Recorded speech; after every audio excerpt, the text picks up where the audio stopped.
I want to speak to you about something that you may have been avoiding thinking about.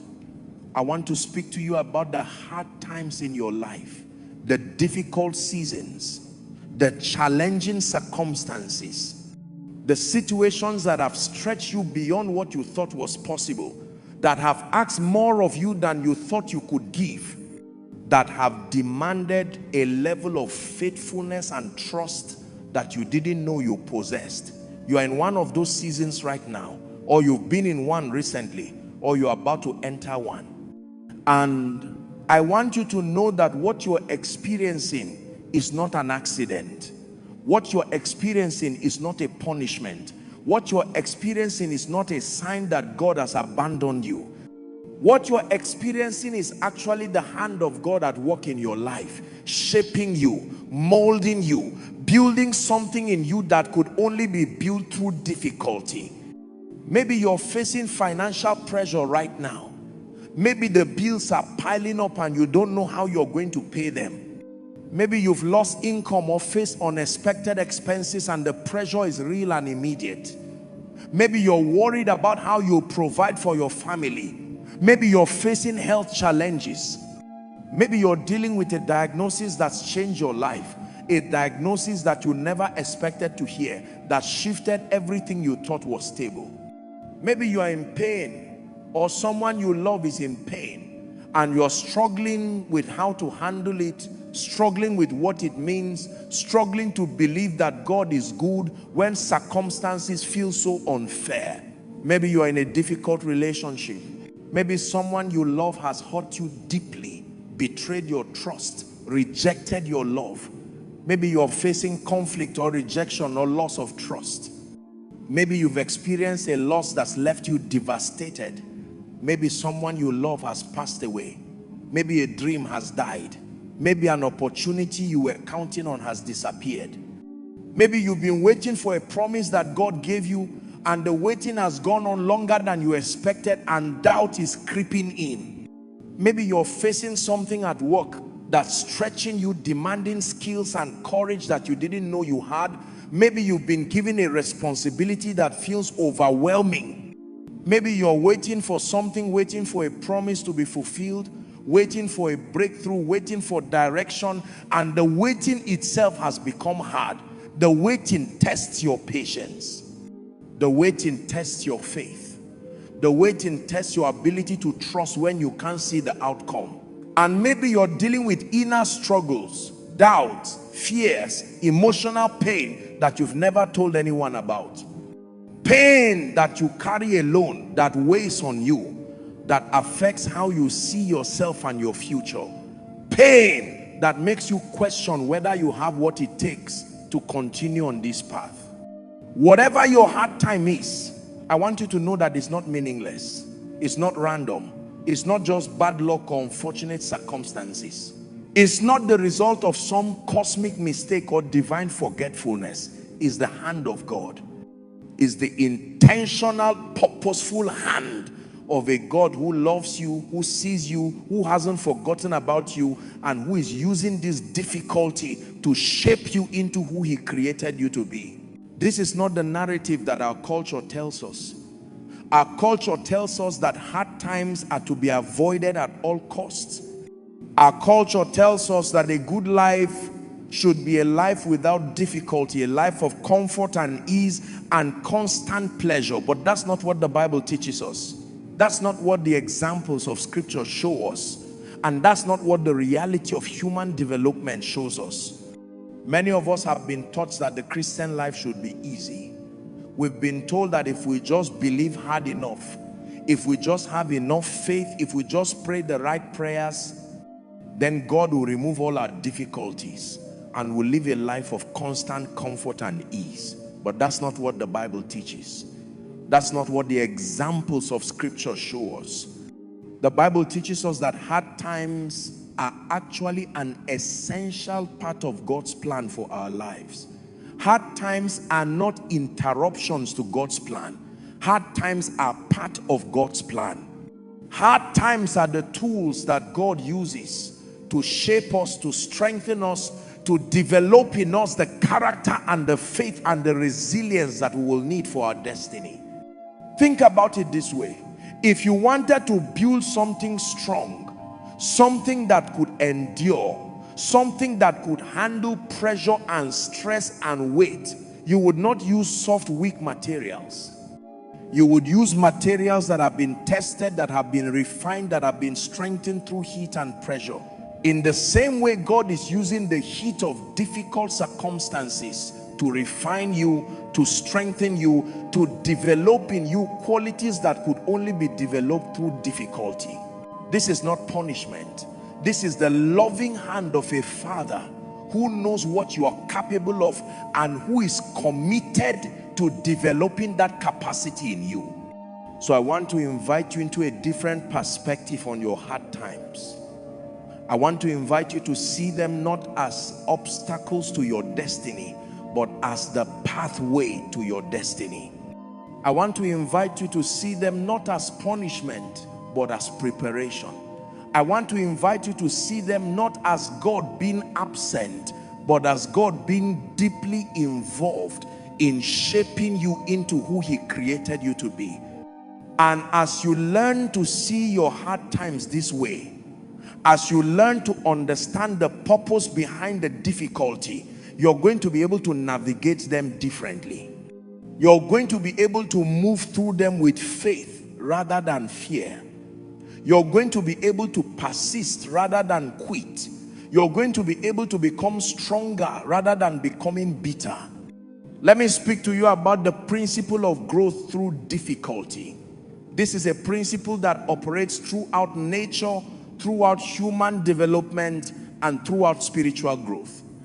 This is not something I'm making up. This is observable. This is testable. This is evident in the world around you if you look for it. In nature, when a tree is young, it's constantly being bent by the wind. That wind, that difficulty, that stress causes the tree to develop stronger roots. The root system of a tree that has been tested by wind is far more developed, far more extensive, far stronger than the root system of a tree that's been protected from the wind. The tree that grows in a protected garden, never touched by the wind, never stressed by storms, never challenged by harsh weather, will have weaker roots than the tree that has been tested by the wind, that has been bent by the wind, that has been pushed by the wind. And here's what's important: the tree doesn't know that the wind is helping it. The tree doesn't understand that the stress is developing stronger roots. The tree is simply being buffeted by the wind. The tree is simply enduring the difficulty, but the result is that the tree develops deeper roots. The tree develops a stronger root system. The tree develops the capacity to withstand much greater challenges in the future. And when storms come, when real challenges come, when hurricanes and tempests arise, the tree that was protected will be more likely to fall. The tree that was shielded from difficulty will not have the root system to withstand the real challenges of life. But the tree that was strengthened by difficulty, the tree that endured the wind, the tree that was tested through the years, that tree will stand firm. That tree will have the roots to hold it steady even in the fiercest storms. The tree that's endured hardship is the tree that has the deepest roots, the strongest trunk, and the greatest capacity to withstand future challenges. And this principle doesn't just apply to trees. This principle applies to people. This principle applies to your life. The difficulty you're facing right now is developing deeper roots in you. The testing you're going through is developing strength that you're going to need.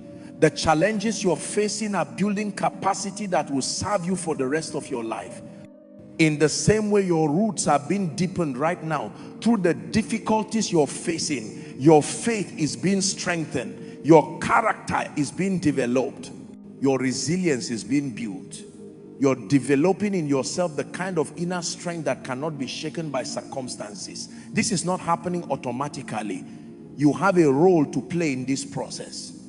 You have to choose to trust God even when trust is difficult. You have to choose to keep moving forward even when moving forward is hard. You have to choose to remain faithful even when faithfulness feels impossible.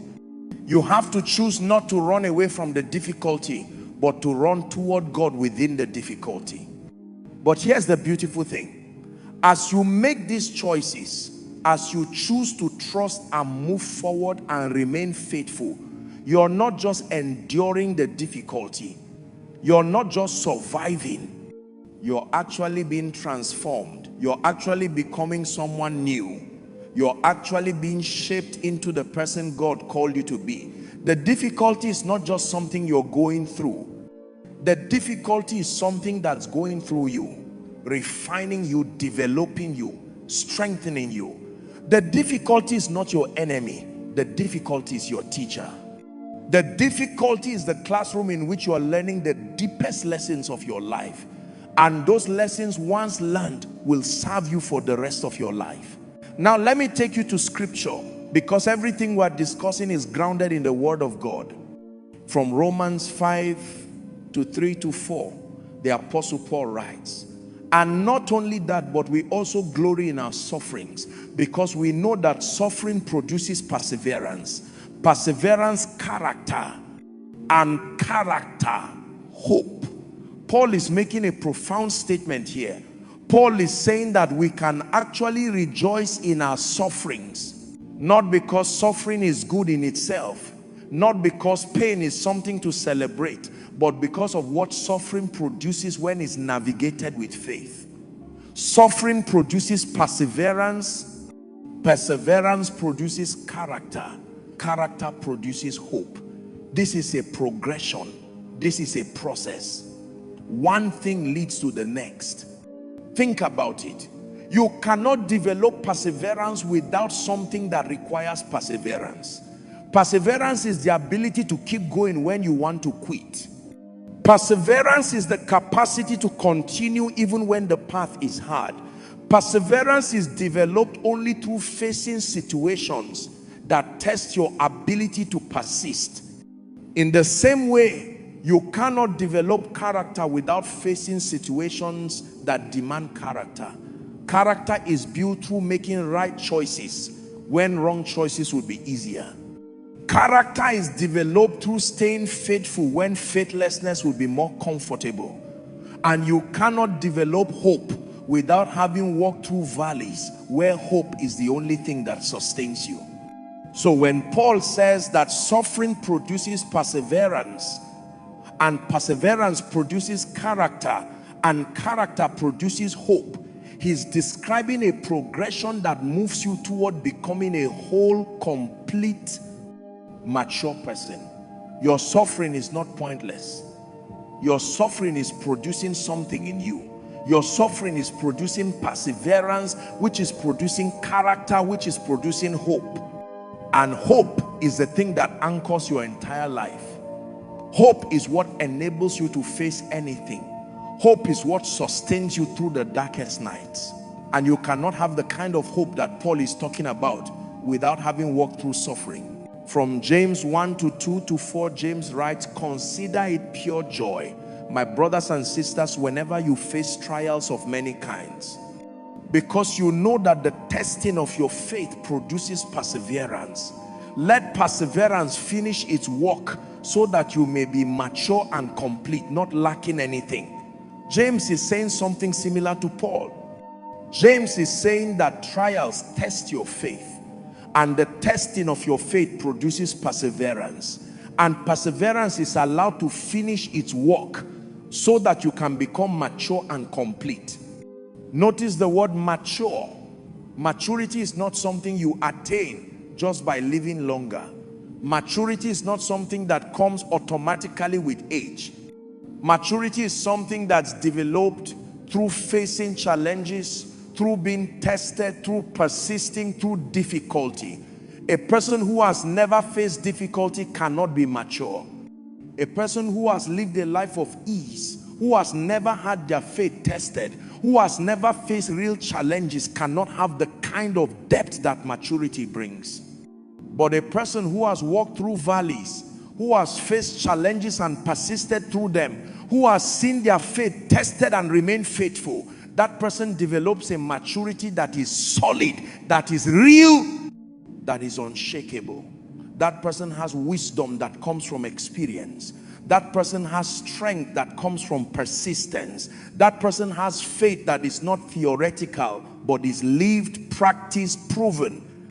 And James says that when perseverance finishes its work, the result is that you're mature and complete, not lacking anything.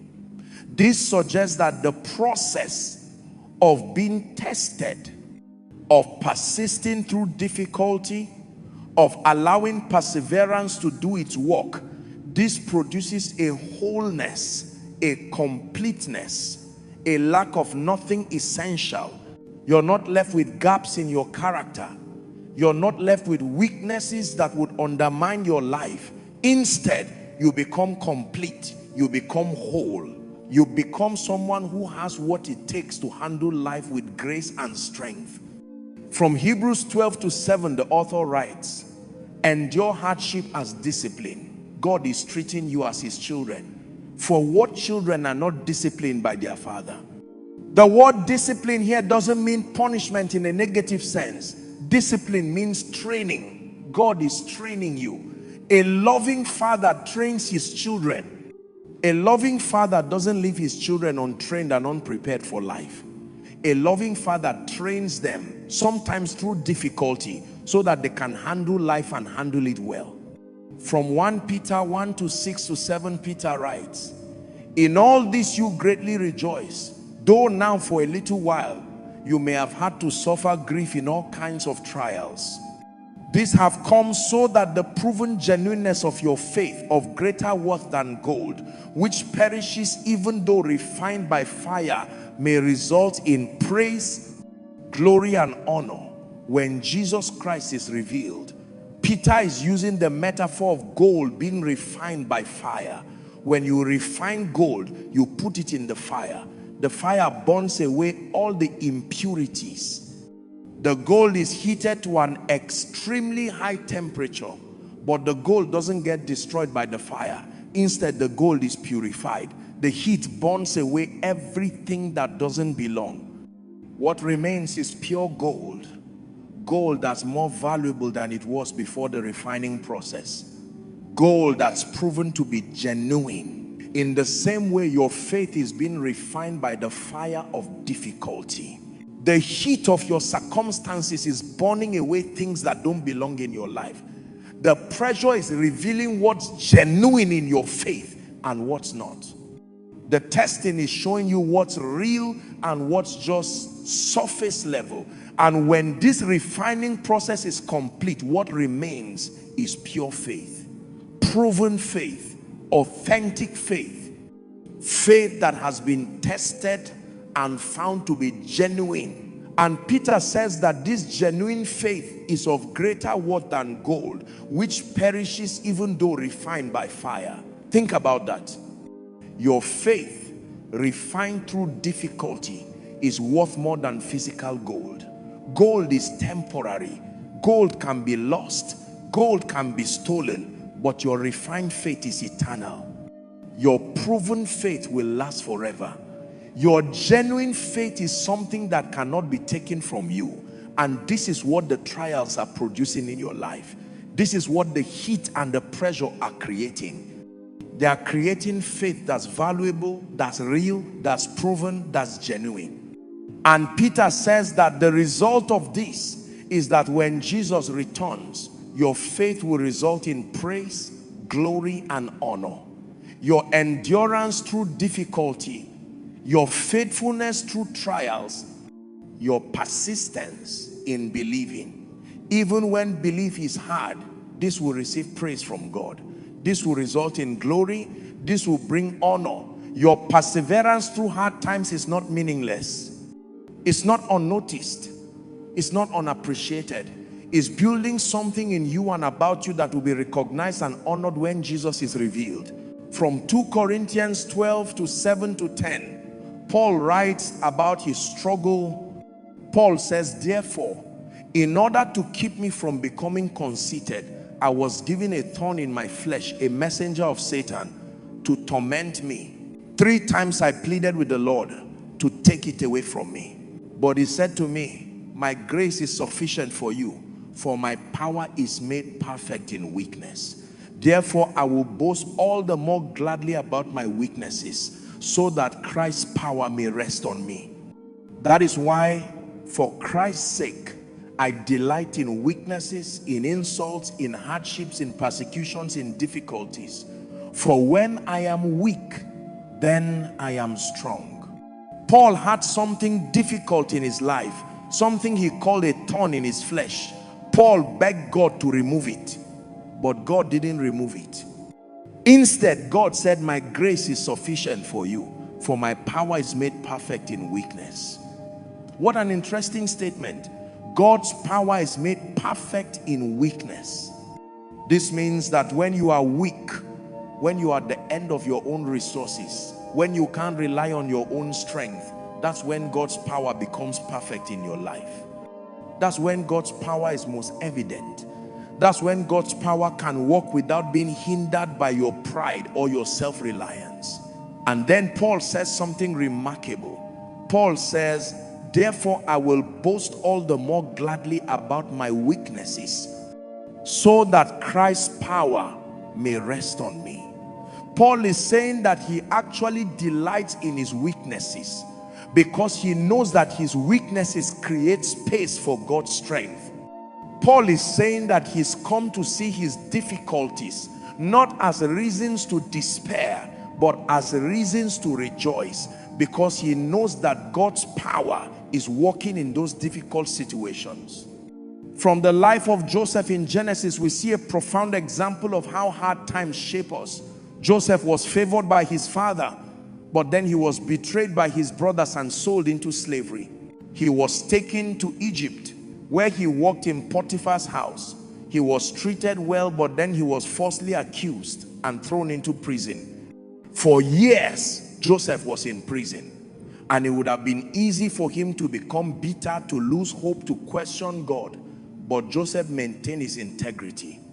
Joseph continued to trust God even in difficult circumstances. And eventually God elevated Joseph. God made Joseph the ruler of Egypt. And Joseph was able to save his family during a famine. But here's the key. Joseph could not have been the ruler of Egypt if he had not gone through the prison.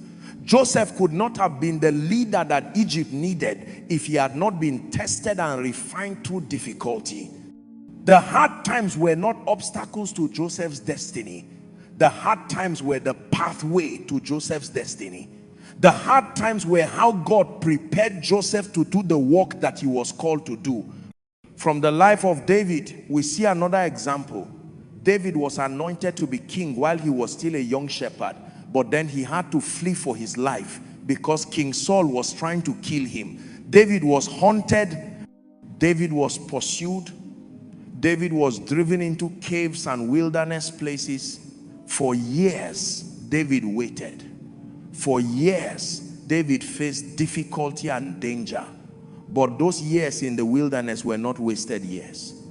Those were the years when God was building David's faith, developing David's courage, deepening David's relationship with God. By the time David became king, he was not just a young man who had been anointed. He was a man who had been tested, who had proven his faith, who was ready to lead. I want to speak to you about something very important.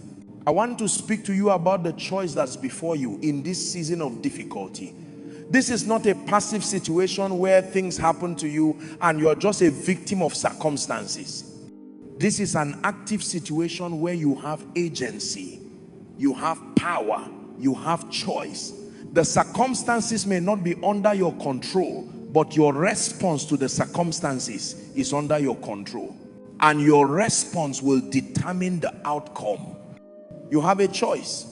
You can use this difficulty to become bitter, or you can use this difficulty to become better.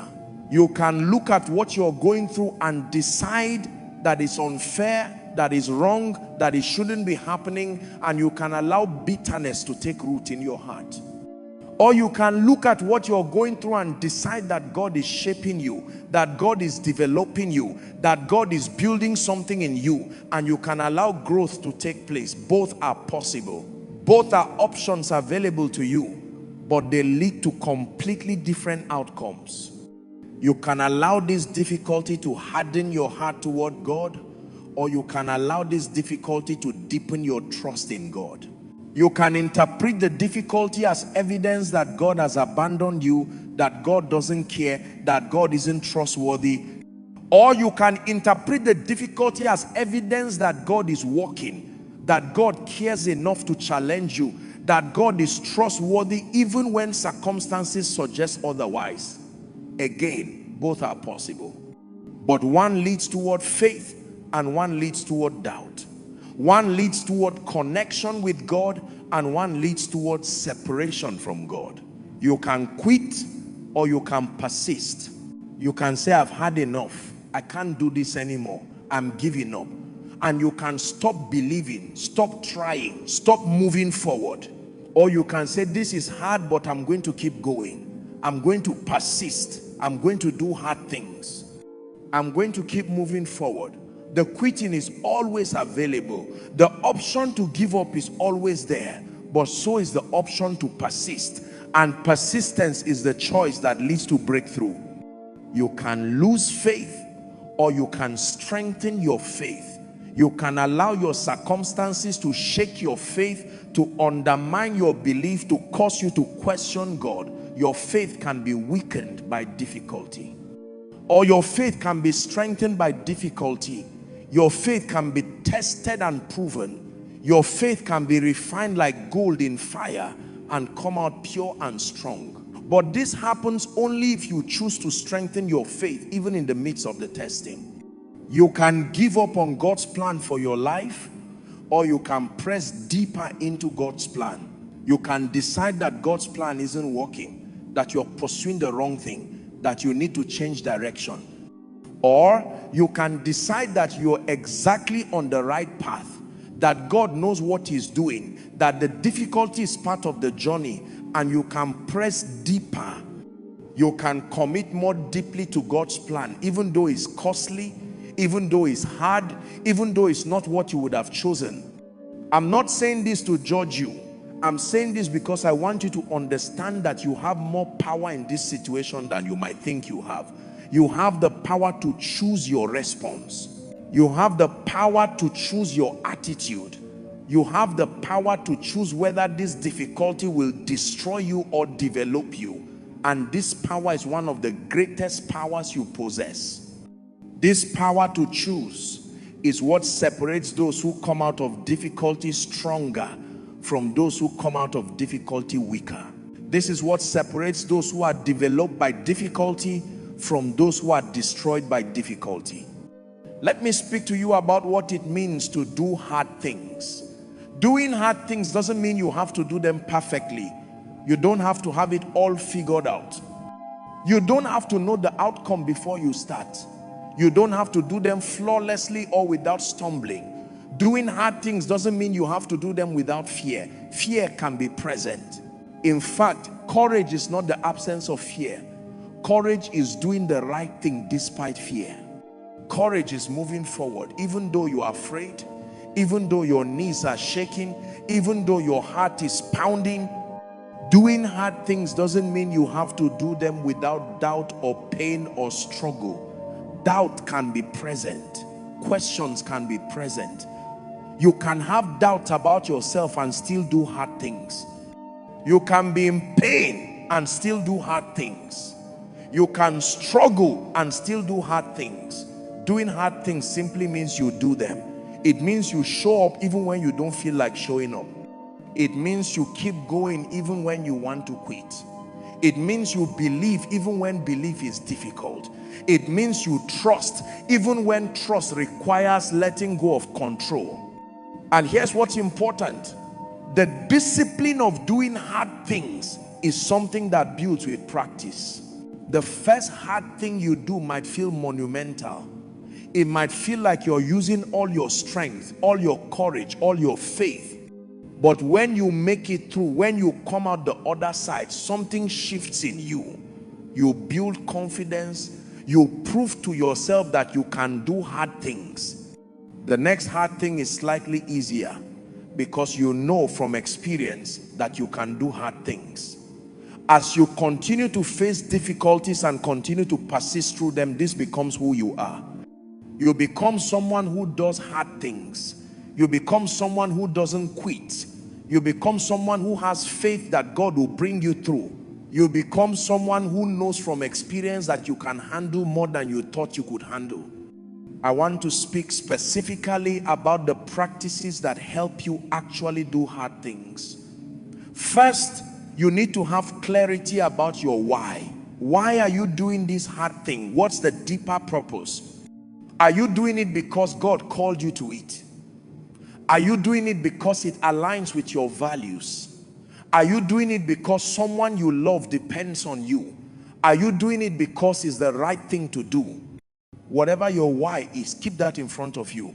When you feel like quitting, remind yourself of your why. When the difficulty feels unbearable, go back to the reason you started. Your why is what keeps you going when your energy is depleted. Second, you need to break the hard thing into smaller, manageable pieces. Don't try to do the entire hard thing at once. Don't look at the mountain and try to climb it in one day. Instead, look at the next step. What's the one thing you need to do today? What's the next right action? Focus on that. Complete that. Then move to the next thing. When you break the hard thing into smaller pieces, it becomes more manageable. It feels less overwhelming. You can actually see progress. Third, you need to find people who will support you. Don't try to do hard things alone. Find people who believe in you, who will encourage you, who will remind you of your strength when you're feeling weak, who will stand with you in the difficulty. Community is essential. When you're weak, lean on the strength of others. When you're discouraged, let others encourage you. When you are alone with your struggle, bring it into community. This is not weakness. This is wisdom. Fourth, you need to practice self-compassion. Be kind to yourself during this process. You're doing something hard. That's an accomplishment in itself. You don't need to condemn yourself when you struggle. You don't need to judge yourself harshly when you falter. The struggle itself is part of the growth. Celebrate the small victories. Celebrate the fact that you showed up. Celebrate the fact that you didn't quit. Celebrate the incremental progress even when the overall situation hasn't changed yet. Fifth, you need to maintain perspective. Remember that this hard thing is not your entire life. This season is not your whole story. This difficulty is one chapter in a much longer narrative. Hold on to the promise that there is more ahead. There is a future beyond this difficulty. There is a purpose that extends beyond what you can see right now. And this becomes your identity. This becomes the story you tell about yourself. This becomes the lens through which you view your life. Instead of seeing yourself as someone who's been broken by difficulty, you see yourself as someone who's been shaped by difficulty.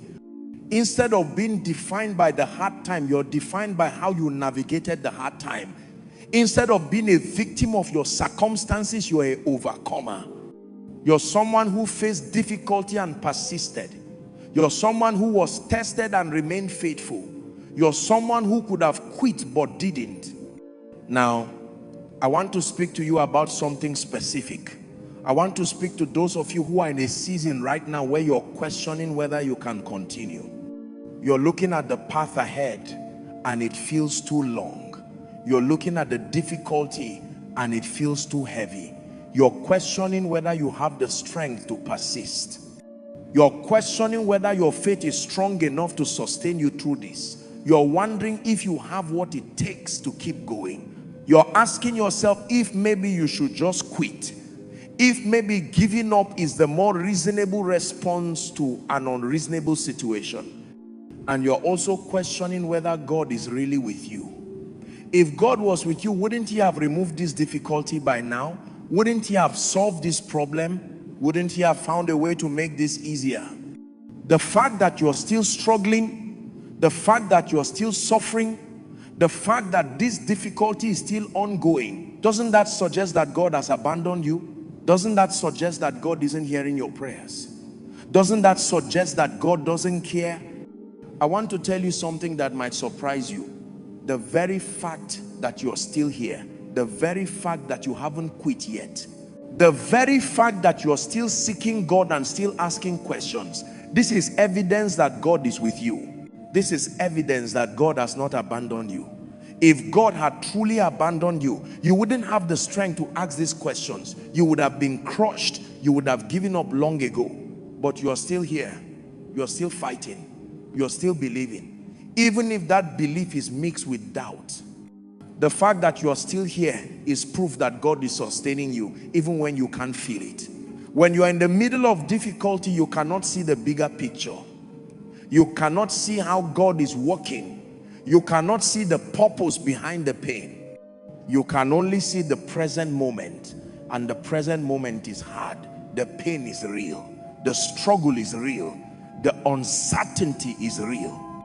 And in that present moment, it's difficult to believe that God is working, that God has a plan, that there's a reason for what you're going through.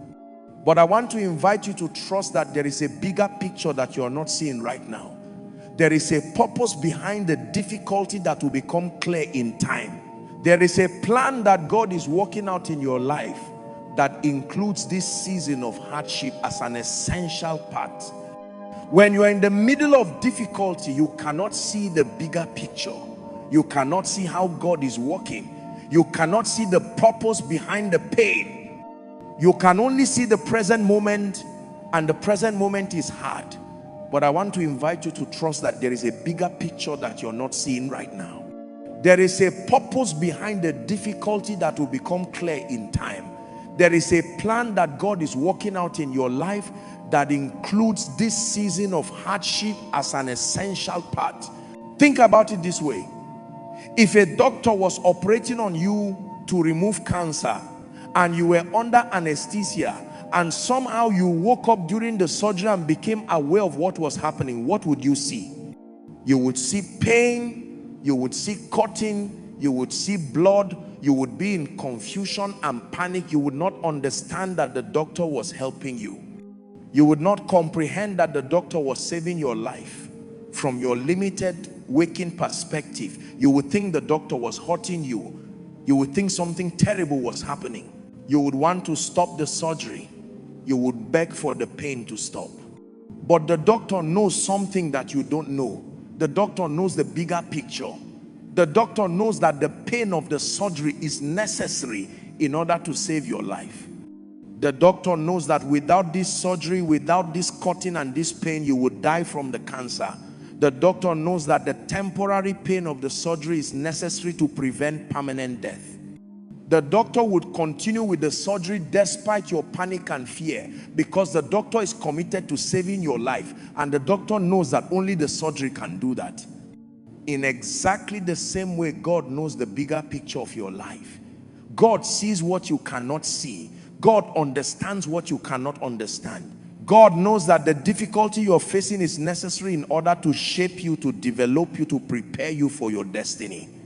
God knows that without this difficulty, without this stretching and this testing, you would miss out on becoming who God created you to be. God knows that the temporary pain of difficulty is necessary to prevent permanent spiritual stagnation. And God will allow the difficulty to continue, not because God enjoys your pain, but because God is committed to your growth. And God knows that only the difficulty can produce that growth. I want to speak to you about the power of perspective. The way you view your difficult circumstances will determine how you navigate them. If you view your hard times as punishment, you feel condemned and you lose hope. If you view your hard times as obstacles that are keeping you from your destiny, you feel frustrated and angry. If you view your hard times as meaningless suffering and bad luck, you feel despair. But if you view your hard times as the pathway to your destiny, if you view them as the tools that God is using to shape you, if you view them as an opportunity to develop faith that is deep and real and unshakable, then everything changes. Your response to the difficulty changes. Your attitude toward the difficulty changes. Your entire experience of the difficulty is transformed. This doesn't mean the difficulty becomes easy. It doesn't mean the pain goes away. But it means the difficulty has meaning. It means the pain is producing something. It means you can see beyond the present moment to what God is building in your life. And when you can see the purpose, when you can see the reason, when you can understand the bigger picture, even if only partially, you can endure almost anything. You can persist through almost any difficulty. You can maintain faith through almost any trial. The shift from seeing difficulty as meaningless punishment to seeing it as meaningful development is transformative. It's the difference between despair and hope.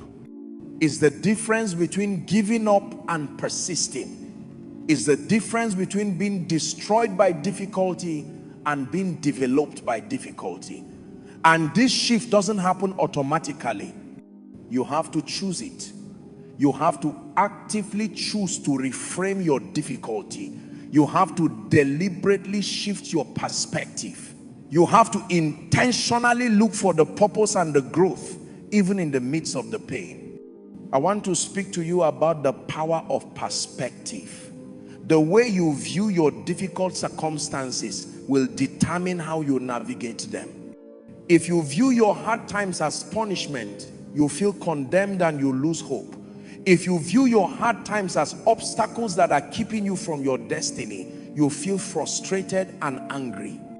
But if you view your hard times as the pathway to your destiny, if you view them as the tools that God is using to shape you, if you view them as an opportunity to develop faith and character and resilience, then everything changes.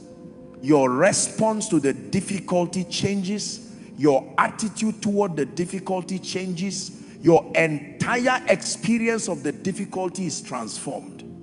This doesn't mean the difficulty becomes easy. It doesn't mean the pain goes away. But it means the difficulty has meaning. It means the pain is producing something. It means you can see beyond the present moment to what God is building in your life. And when you can see the purpose, when you can see the reason, you can endure almost anything. Let me speak to you about the role of faith in navigating hard times. Faith is not about believing that God will remove the difficulty. Faith is about believing that God is with you in the difficulty. Faith is about believing that God is good even when circumstances suggest otherwise. Faith is about trusting that God's plan is better than your plan even when you don't understand what God is doing.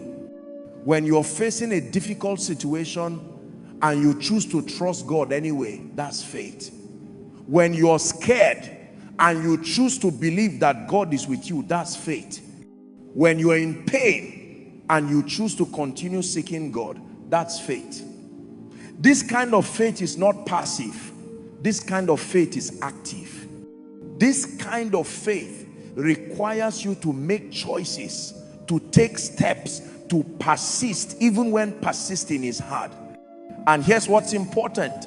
Every time you choose faith in a difficult situation, you're building your faith. You're developing spiritual muscle. You're proving to yourself that God is trustworthy. You're creating a track record in your own life of God's faithfulness.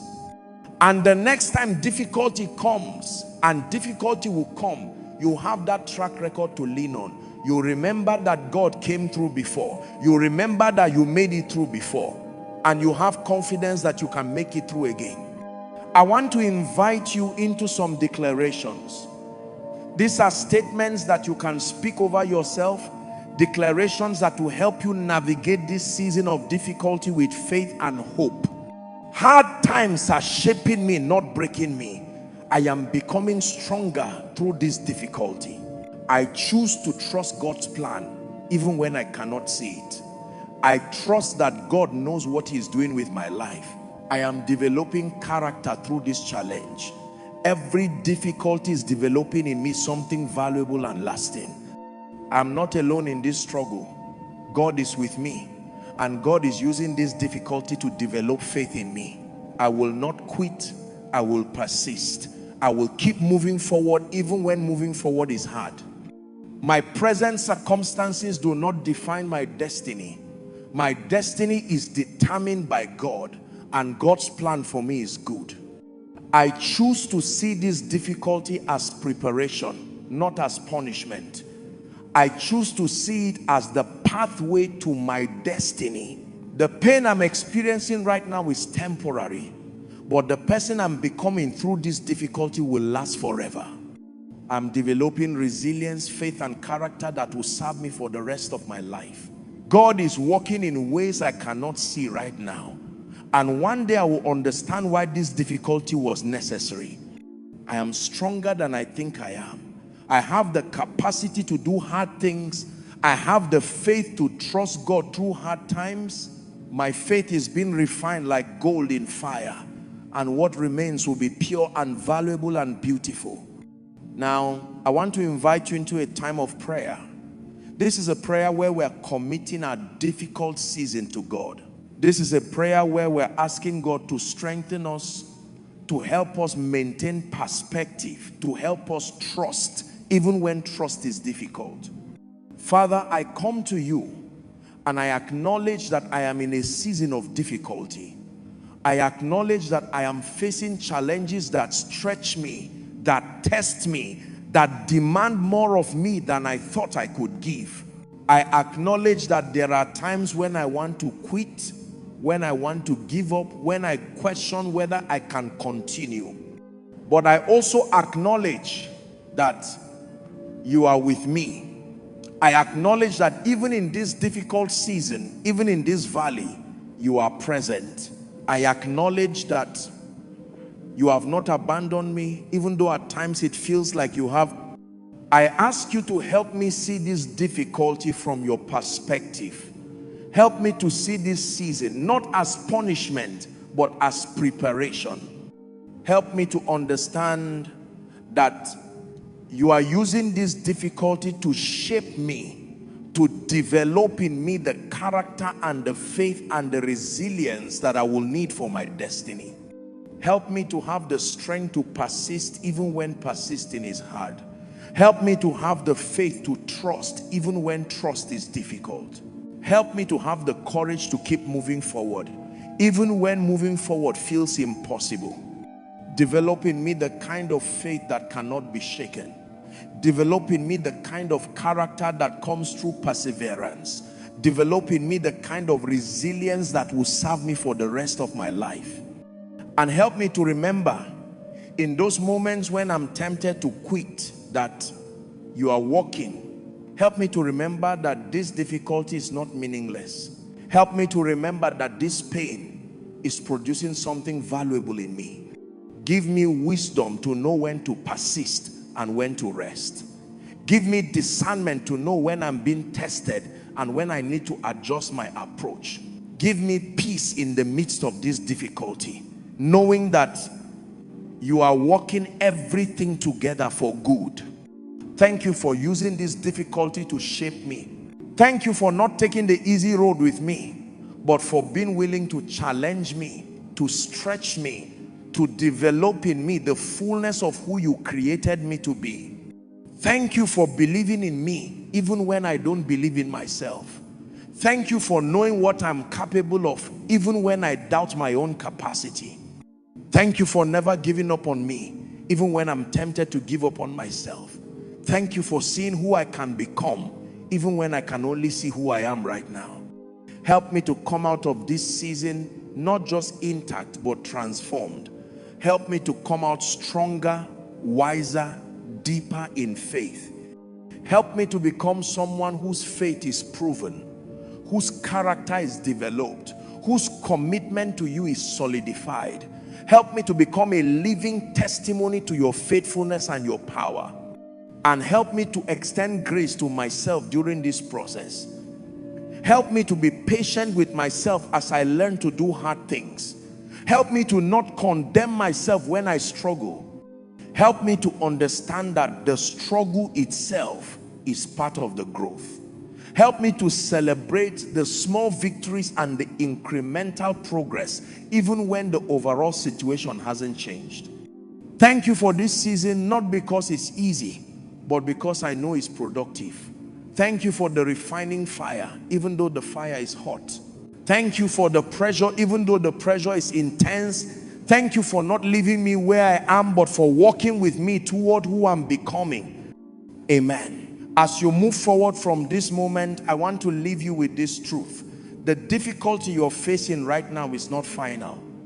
The hard times you are navigating are not your entire story. They are a chapter in your story, but they are not the whole story. And the way this chapter ends depends largely on the choices you make and the faith you exercise during this season. You are more capable than you think you are. You have more strength than you realize. You have the capacity to do hard things. You have the faith to trust God through hard times.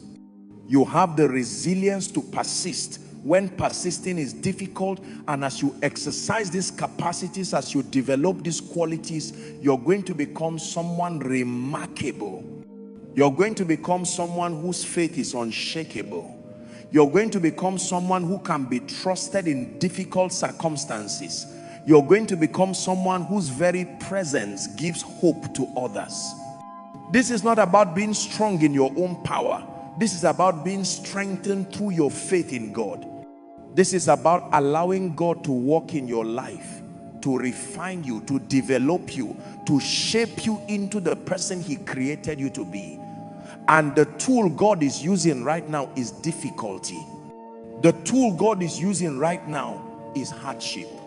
The tool God is using right now is the very challenges that are stretching you and testing you. So I encourage you, embrace this season. Don't resist it. Don't try to escape it, but embrace it as the pathway to your destiny. Embrace it as the tool God is using to shape you. Embrace it as the opportunity to develop faith that is deep and real and unshakable. And remember that you are not alone. God is with you. God is working on your behalf. God is using this difficulty to shape you into who He created you to be. God is refining you. God is developing you. God is strengthening you. And one day, when you look back on this season, when you're standing on the other side of this difficulty, you're going to see how it was necessary. You're going to see how it developed in you qualities that you needed. You're going to see how it prepared you for greater things. You're going to see how it positioned you for blessings and opportunities that you wouldn't have had otherwise. And you're going to be grateful. Grateful that you didn't quit. Grateful that you persisted. Grateful that you trusted God. You're going to be grateful for the very difficulty that once seemed unbearable. Do hard things. Keep moving forward, even when moving forward is difficult. Maintain your faith even when faith is tested. Trust God's plan even when you can't see the plan. Trust God's timing even when you're impatient. Persist even when persistence seems futile. Keep believing even when belief is hard. Keep praying even when prayers feel unanswered. Keep serving even when service feels unappreciated. Keep loving even when love is costly. Do hard things because you know that hard things are the pathway to your destiny. And watch what God does in your life. Watch how God transforms you. Watch how God develops you. Watch how God uses this difficulty to make you into something beautiful, something strong, something remarkable. Watch how God brings good from this struggle. Watch how God redeems this pain. Watch how God turns this trial into a triumph. Watch how God makes all things work together for good in your life. This is God's promise to you. This is God's plan for you. This is what God is committed to doing in your life. Not to harm you, but to shape you. Not to destroy you, but to develop you. Not to punish you, but to refine you into the fullness of who he created you to be.